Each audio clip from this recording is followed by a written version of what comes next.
Queridos irmãos, a paz do Senhor Jesus.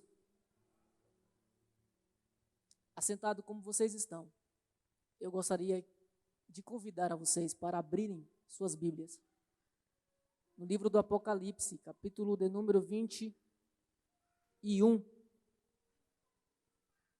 Último livro da Bíblia, livro do Apocalipse, capítulo 21.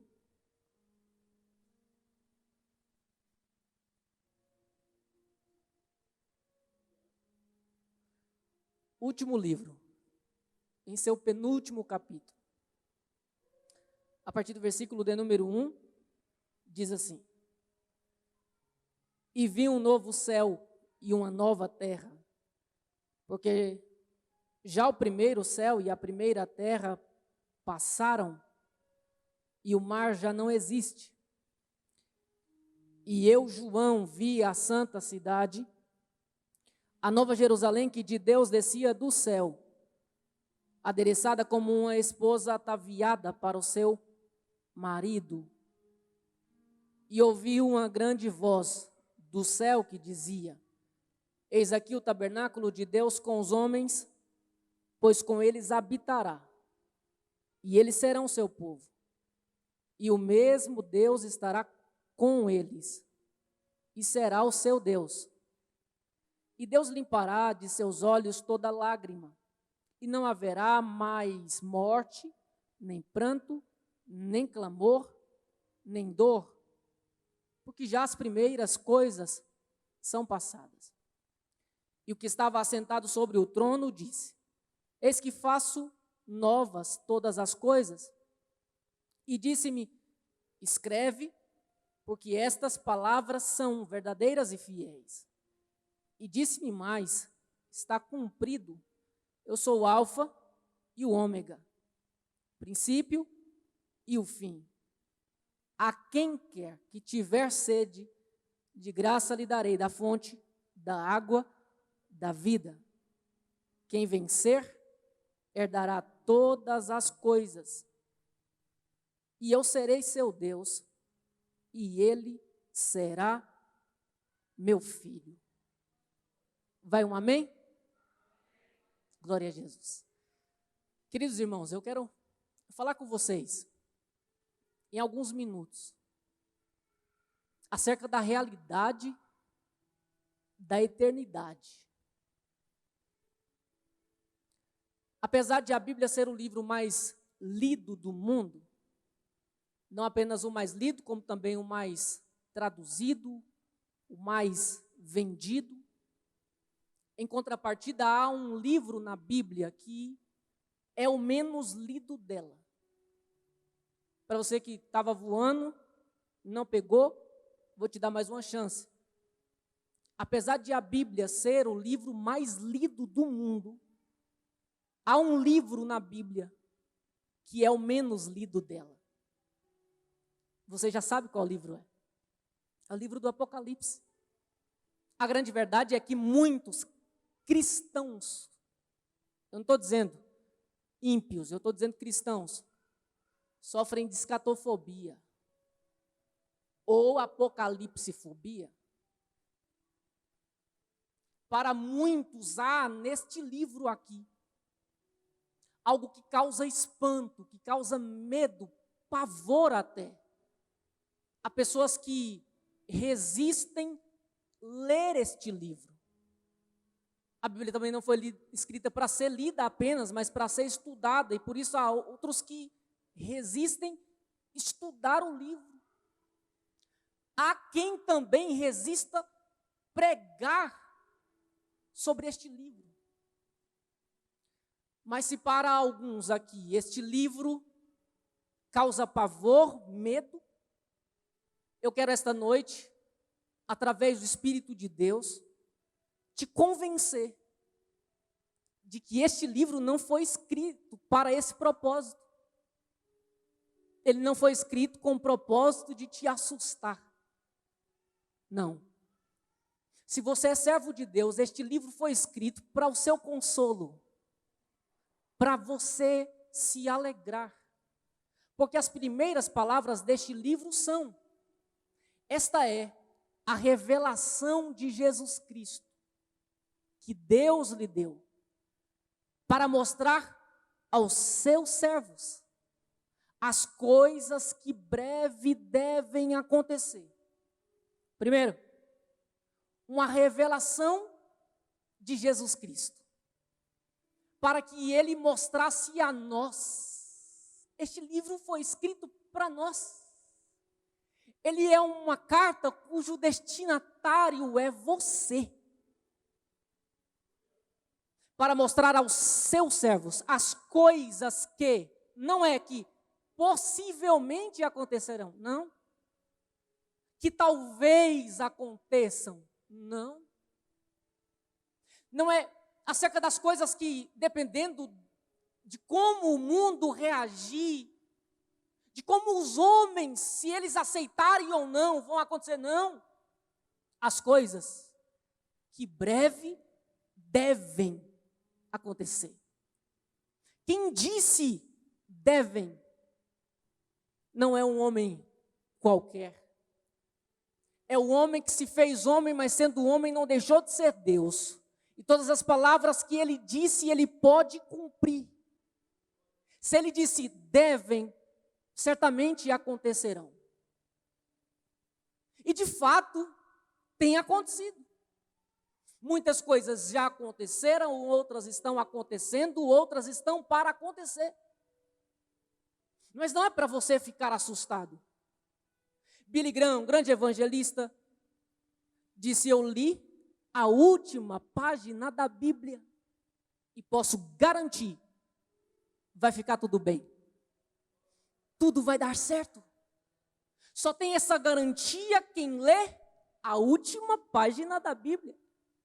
E quem lê a última página da Bíblia, lê Apocalipse. É por isso que eu quero falar com vocês essa noite acerca das palavras deste livro. Eu titulei o capítulo 21 como o capítulo da eternidade. Porque ele nos revela, ele responde muitas de nossas perguntas acerca da eternidade. Como será a eternidade? É inegável que todos nós ansiamos pela eternidade. O próprio Deus plantou em nós este anseio pela eternidade. Salomão disse isso. Então eu quero falar esta noite não de algo distante de você, mas de algo que diz respeito a você, a sua alma, ao anseio dela. E eu gostaria de sua atenção para isso. A realidade da eternidade será marcada por descontinuidades e por continuidades. Quando eu me refiro a descontinuidades, eu estou dizendo aquelas coisas que deixarão de existir na eternidade. Quando eu digo continuidades, eu estou me referindo àquelas coisas que o livro do Apocalipse revelam que continuarão existindo na eternidade. Existem hoje e continuarão existindo. Eu quero falar dessas duas realidades da eternidade. Primeiro, eu quero falar das continuidades que o texto que nós lemos nos apresenta. Versículo de número 1. João diz: eu vi, me foi mostrado um novo céu e uma nova terra. Não se trata de um outro céu, diferente desse que nós conhecemos, não. Vi uma nova terra, não se trata de uma outra terra diferente dessa que nós conhecemos, não. Novo aqui é restaurado, de um estado diferente do anterior. Isso precisa ser dito. Porque muitos de nós cremos que no arrebatamento da igreja nós subiremos aos céus, nos encontraremos com Cristo nos céus e permaneceremos para sempre nos céus. Mas não é isso que a escatologia bíblica ensina. Deus não criou céus e terra para a destruição. Deus fez a terra e projetou a terra para que o homem habitasse nela. Esse é o projeto original de Deus. Quando eu leio este versículo e a descrição do apóstolo João dizendo que ele viu um novo céu e uma nova terra, isso me alegra. Porque ele vê um céu e uma terra restaurados. Restaurados por quê e restaurados do quê? Restaurados da corrupção do pecado. Eu quero que você perceba que à luz da Bíblia, à luz das Escrituras, o sacrifício de Cristo na cruz do Calvário não diz respeito apenas a você, não diz respeito apenas a nós, a humanidade, mas a natureza também foi beneficiada. O apóstolo Paulo diz que toda a criação geme até agora, como se tivesse dores de parto, aguardando a manifestação da restauração, da decadência do pecado em que ela se encontra. Ou seja, toda a natureza também foi afetada. Quando o homem caiu, a natureza também foi afetada. E a restauração do homem também diz respeito à restauração do habitat do homem, que é a terra. Então a terra será restaurada. Pedro disse que ela hoje está como que entesourada para o fogo eterno. Este fogo é o fogo da purificação da terra. Ela voltará ao seu estado original, ao estado perfeito. E os salvos em Cristo habitarão aqui, esta terra, por toda a eternidade. Então, essa primeira continuidade diz respeito à continuidade da existência do céu e da terra, a habitação do homem, porque sempre foi o projeto de Deus, o propósito de Deus, e o pecado, nem o diabo, será capaz de frustrar este plano de Deus. Essa é a primeira continuidade. Mas há outras continuidades. No versículo de número 2, João disse: eu também vi a santa cidade, a nova Jerusalém, que de Deus descia do céu, ataviada como uma esposa, adereçada para encontrar o seu marido. Essa cidade que João vê descendo do céu, da parte de Deus, ela aqui é a representatividade da igreja. No versículo 9, quando o anjo chama João e diz: vem que eu vou te mostrar a esposa do Cordeiro. No versículo 10, o que João vê, o que o anjo mostra a João, é essa cidade. Então não tenho dúvidas do que eu estou dizendo. No versículo 2, a igreja é representatividade, porque o livro do Apocalipse é cheio dessas linguagens de representatividade, de símbolos que representam algo. A igreja aqui é representada por uma cidade que João vê descendo do céu da parte de Deus. Isso também precisa nos empolgar, sabe por quê? Porque o que João está dizendo é: eu estou descrevendo a realidade da eternidade, e uma das primeiras coisas que eu vi foi a igreja. Eu não sei se isso te alegra, mas a igreja tem os seus 2000 anos de fundação, e ao longo desses anos, desses séculos, muitos tentaram destruir a igreja. Muitos chegaram a garantir que a igreja não duraria 100 anos. Os anos passaram, as décadas passaram, os séculos passaram, a igreja continua de pé. E a igreja continuará de pé, porque aquele que fundou a igreja garantiu: eu edifico a minha igreja, e as portas do inferno não prevalecerão contra ela. A igreja só está de pé, nós só estamos de pé. Não é mérito nosso, é mérito daquele que nos fundou. É mérito daquele que é dono da igreja. É mérito daquele que disse: ela é minha igreja. É mérito daquele que disse: eu fundarei essa igreja. E aquele que fundou a igreja garantiu que a igreja será preservada até o fim, até a eternidade. Se você é igreja, isso precisa te alegrar. Porque isso diz respeito a você, diz respeito à sua família.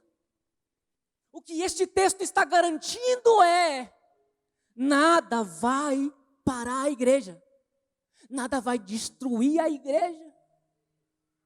Ser igreja hoje não é fácil. Ser igreja, verdadeiramente igreja, genuinamente igreja, não é fácil. A igreja já foi perseguida, continua sendo perseguida. Cada tempo uma perseguição de um nível, de um modo diferente, mas a igreja sendo sempre perseguida. Não é tão belo assim ser igreja hoje, não.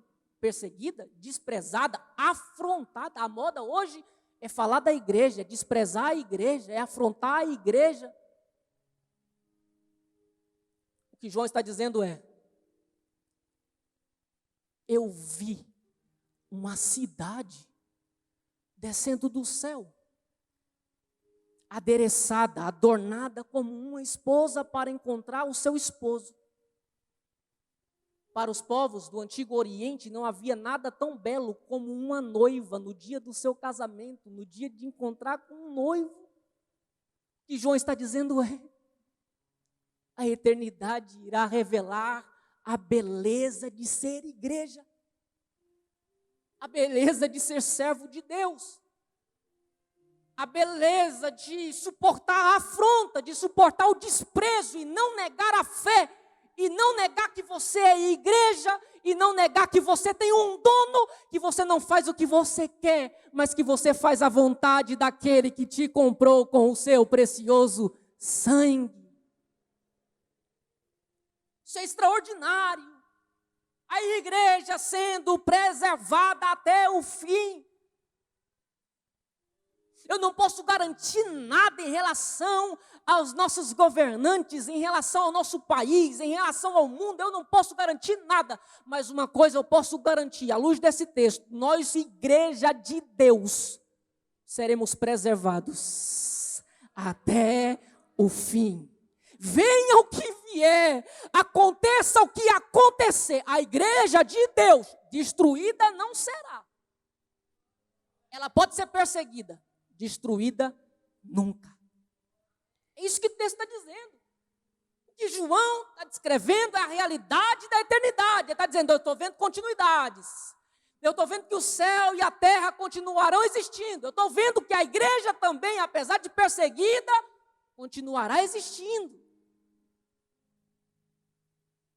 Mais do que isso, ele descreve no mesmo versículo a continuidade da existência daquele que sempre existiu. Nós estamos falando de continuidades. Ele disse: eu vi a santa cidade, vi a Nova Jerusalém, que representa a igreja, descendo do céu, mas ela só desce do céu porque ela desce da parte de Deus. Versículo 2. Irmãos, falar da eternidade sem falar de Deus, falar da realidade da eternidade sem falar da realidade da existência de Deus, é falar da eternidade de modo incompleto. Ele é o autor da eternidade. A eternidade só existe porque Deus existe. Foi Deus quem planejou a eternidade. Só um Deus eterno pode planejar a eternidade para você. Então eu sei que nós criamos sempre muita expectativa em relação à eternidade, o que nos espera lá, quem nós vamos encontrar lá. A primeira garantia que eu te dou de encontro na eternidade é o encontro com Deus. Eu sei que você tem seus familiares, os seus entes queridos, alguns aqui pais, mães, outros filhos, e vocês planejam encontrar eles na eternidade. Eu sei disso. Eu sei que há algum personagem bíblico que você deseja encontrar na eternidade. Eu quero chegar lá, eu quero encontrar Abraão, eu quero encontrar Isaac, eu quero encontrar Jacó, eu quero encontrar Moisés, eu quero encontrar Davi. Eu quero te dizer que o propósito especial, primeiro da eternidade, é para que nós nos encontremos com aquele que projetou a eternidade. O céu só é céu por causa de Deus. Nós só iremos ao céu, porque Deus está no céu e nos espera no céu e nos levará no céu.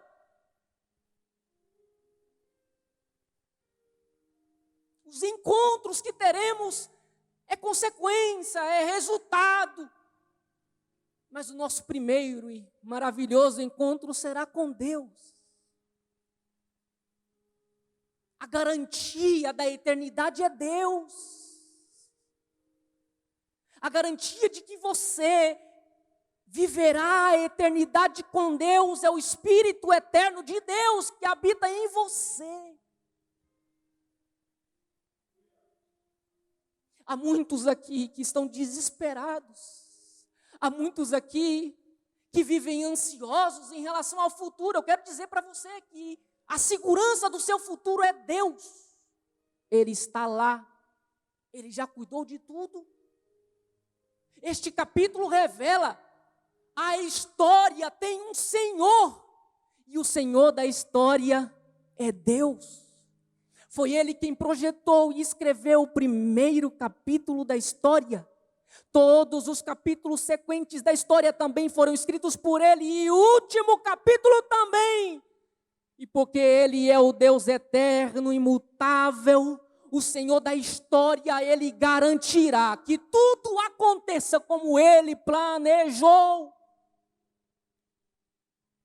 Eu gosto daquele texto da Bíblia que diz: eu sei que pensamentos que eu tenho a respeito de vós são pensamentos de paz e não de mal, para vos dar o fim que vocês desejam.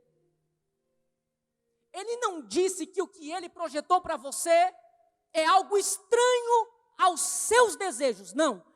E Ele também não disse que o meio seria como você deseja. Ele disse, o fim será. Então talvez a sua realidade hoje não seja uma realidade como você deseja. Mas a garantia que eu posso te dar é, o fim será. Suporte o processo. Aguente firme. Ele é poderoso para garantir isso. Ele é fiel para cumprir isso. No fim, nós iremos nos alegrar.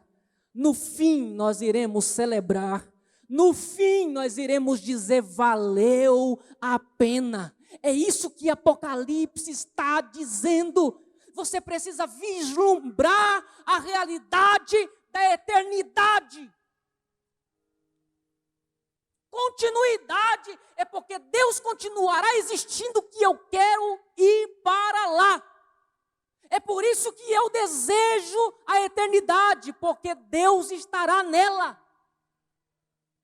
Jesus Cristo disse que o propósito da eternidade é para que nós conheçamos ao único e verdadeiro Deus. Como será extraordinária a experiência de, por toda a eternidade, conhecer Deus. E como Hernandes Dias Lopes garante, nem toda a eternidade será suficiente para nós conhecermos Deus. Então a eternidade será algo extraordinário. Nós sempre teremos o que fazer lá. Sempre haverá um aspecto de Deus que a gente vai aprender, que a gente vai descobrir. A eternidade não será algo cansativo, não. A eternidade não será algo enfadonho, não. A eternidade será um tempo precioso de comunhão com aquele que já projetou tudo. Continuidade da existência dos céus, da terra. Continuidade da existência da igreja. Continuidade da existência de Deus. A última continuidade, para eu partir para as descontinuidades, está no versículo 5. Todas as continuidades são extraordinárias. Todas elas me impactam. Mas o versículo 5, mais ainda. Olha o que João disse. Nos versículos 1 e 2, ele só viu, ele viu. Agora no versículo 5, ele ouve. E o que estava assentado sobre o trono disse. Olha o extraordinário disso aqui. Ele está dizendo, eu vi novo céu, nova terra. Não ouvi nada. Eu vi uma nova cidade, a nova Jerusalém, mas eu não ouvi nada. Mas agora eu vi um trono, e o que estava assentado sobre o trono, disse. Quando ele disse, eu ouvi. A realidade da eternidade também será marcada pela continuidade da existência de um trono, de um governo, de um domínio. Isso aqui é extraordinário porque é Deus cumprindo aquilo que ele disse através de Daniel no capítulo 2 ao rei Nabucodonosor. Os impérios mundiais passaram. Os domínios, os governos passaram. Mas na eternidade João vê um trono, um governo, um domínio, um assentado sobre o trono, governando a história, governando o mundo. Sabe o que isso significa? Nós vivemos dias em que os governantes, como sempre, pensam que estão no domínio. Pensam que porque estão assentados nos tronos, eles governam. Porque eles têm o cetro, são eles quem mandam, são eles quem ditam as regras, eles são os senhores do mundo. Mas o Senhor do mundo, ele assentado em seu trono, como o Salmo diz, ele sorri deles. Ele zomba deles. Porque ele sabe que, na verdade, esses reinos passarão. Esses domínios passarão e o reino de Deus permanecerá para todo sempre. O primeiro grande império mundial,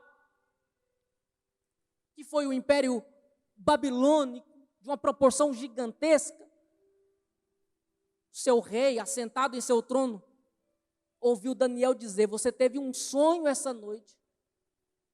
E no sonho você viu uma estátua, cabeça de ouro, braços, peitos de prata, pernas, ventre e pernas de bronze, e pernas e pés de ferro e de barro. Isso representa os impérios mundiais, Império Babilônio, Império Medo-Persa, Império Grego, Império Romano. Estava no primeiro império e Deus já estava através de Daniel dizendo quais impérios surgiriam depois, quais domínios mundiais surgiriam depois. Só que ao final disso, Daniel disse, você rei, que é a cabeça de ouro, também viu que uma grande rocha foi cortada dos céus, sem auxílio de mãos humanas. E esta rocha e essa pedra destruiu a estátua e ela virou pó. Ela foi esmiuçada até virar pó. Daniel disse, esses impérios, estes reinos que você viu vão passar. Eles serão destruídos por causa de uma pedra que foi cortada do céu sem auxílio de mãos humanas. E esta pedra, que é Cristo, que é o Evangelho, que é o reino de Deus, ela assumiu uma forma gigantesca até enchedor da terra. Aí Daniel disse, e esta pedra é o reino de Deus que vai permanecer para todo sempre. E você faz parte deste reino indestrutível. Você faz parte desse governo, desse domínio que não passará, mas que é eterno. A realidade da eternidade será uma realidade onde habitará a justiça. Não haverá mais medo, não haverá mais pavor, não haverá mais morte. Não haverá mais separação, não haverá mais nada disso. Olha o que o versículo de número 4 diz. E Deus limpará de seus olhos toda lágrima, E não haverá mais descontinuidades, não haverá mais morte, não haverá mais pranto, não haverá mais clamor, não haverá mais dor. Deus está dizendo, não haverá mais lágrima, porque você não vai ter mais motivo para chorar. Não haverá mais lágrima, porque eu vou anular aquilo que causa lágrima. Não haverá mais lágrima, porque não haverá mais dor. Não haverá mais lágrima, porque não haverá mais sofrimento. Não haverá mais lágrima, porque não haverá mais morte. O que Deus está dizendo é isso. É por isso que nós precisamos desejar a eternidade. Como Paulo disse, escrevendo aos Colossenses, olha, vocês precisam pensar nas coisas que são de cima. Isso aqui tudo passa, isso aqui tudo acaba, mas há uma realidade que não passará. Debaixo do sol, tudo é inseguro. Todo investimento é inseguro, mas há uma realidade acima do sol. Lá sim há segurança, lá sim há certeza, lá sim você pode descansar e esperar que o melhor de Deus para a sua vida não é aqui, é lá. Eu disse isso aqui há alguns dias atrás. E quando eu leio este versículo, eu fico cada vez mais convencido de que há promessas que só Deus pode fazer. Porque há coisas que só Deus pode cumprir. Como é o caso do versículo 4. Se você estava aqui, você deve se lembrar disso. Ele enxugará de seus olhos toda lágrima. Essa é uma promessa que só Deus pode fazer. Ele não disse que vai enxugar a lágrima do rosto. Ele disse que vai enxugar a lágrima dos olhos. Você é suficientemente capaz de enxugar lágrimas do rosto, do seu próprio rosto, quando você chora, ou do rosto de alguém que chora próximo a você. Mas você não é suficientemente capaz de enxugar lágrimas dos olhos. Isso você não pode fazer. Só Deus pode. Como eu disse, Ele não está dizendo que não vai ter mais lágrima. Ele está dizendo, você não vai ter mais motivo, razão para chorar. Realidade da eternidade, descontinuidade, a morte não vai mais existir. Não vai. Só que para isso acontecer, para nós vivermos a realidade da eternidade que foi pregada aqui, Cristo precisa voltar. É por isso que Paulo disse que Ele virá para aqueles que amam a sua vinda. E eu quero crer que eu estou diante de pessoas aqui hoje que amam a vinda de Jesus. Paulo, escrevendo a Tito, disse, nós aguardamos a bendita esperança e a manifestação do nosso grande Deus e Salvador Jesus Cristo. Se a esperança é bendita, quem a tem também o é.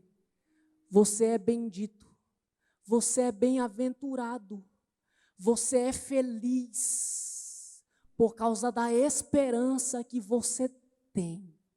A esperança de que Cristo em breve se manifestará. E toda essa realidade descrita aqui será experimentada por nós. Antes de eu pedir você para se colocar de pé, deixa eu concluir no versículo 7.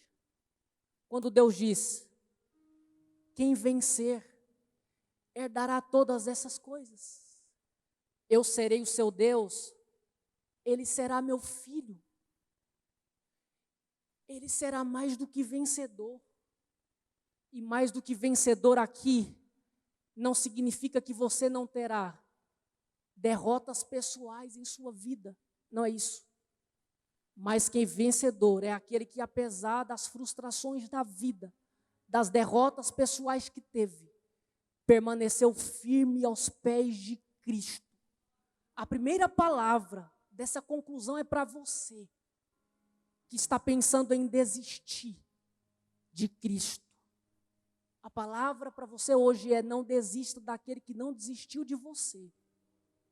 Permaneça aos pés da cruz, porque aquilo que te espera, os seus olhos não viram, os seus ouvidos não ouviram. Eu quero dizer para você que aquilo que você deseja nessa vida, por mais extraordinário que seja, não pode se comparar com aquilo que Cristo reservou para você. Mas a segunda palavra é para você que ainda não experimentou, para você que não teve a sua experiência com Cristo. A palavra disse: quem vencer terá acesso, o direito, à fonte da água da vida. A última vez que eu preguei aqui, eu preguei sobre a oferta de Jesus a uma mulher à beira de um poço em João 4. Se você crê em mim, se você beber da água que eu lhe der, do seu interior fluirá uma fonte jorrará do seu interior para a vida eterna. Agora, o que Jesus está dizendo acerca da realidade da eternidade é: quem vencer terá acesso à fonte de água da vida. Sabe o que ele está dizendo? A realidade será a continuidade daquilo que você sempre fez nessa vida. Você sabe o que é o inferno? Talvez eu não termine do modo como você gostaria que eu terminasse. Você sabe o que é o inferno? É Deus dando ao ímpio aquilo que ele sempre quis: distância de Deus. Você sabe o que é o céu? Você sabe o que é a realidade da eternidade? É Deus dando a nós, aos salvos, aquilo que nós sempre desejamos: beber da fonte inesgotável da água da vida eterna, ter acesso eterno a essa fonte e viver para sempre. Talvez você está sofrendo, mas o sofrimento que você tem passado é Deus te dando, por um pouco de tempo, a experiência de como seria a realidade da sua eternidade sem Deus, uma realidade de sofrimento. Por isso, dê graças a Deus apesar do sofrimento. E os momentos bons que nós vivemos aqui é Deus nos dando uma experiência de como será extraordinária a nossa eternidade ao lado dele. Por isso, dê glória a Deus, apesar das circunstâncias, porque Deus está dizendo para você: está sofrendo? Está chorando? É para você não esquecer de onde eu te livrei. Assim seria a sua realidade no inferno. Mas quando você vive um momento bom na sua vida e feliz, é Deus te dando: olha,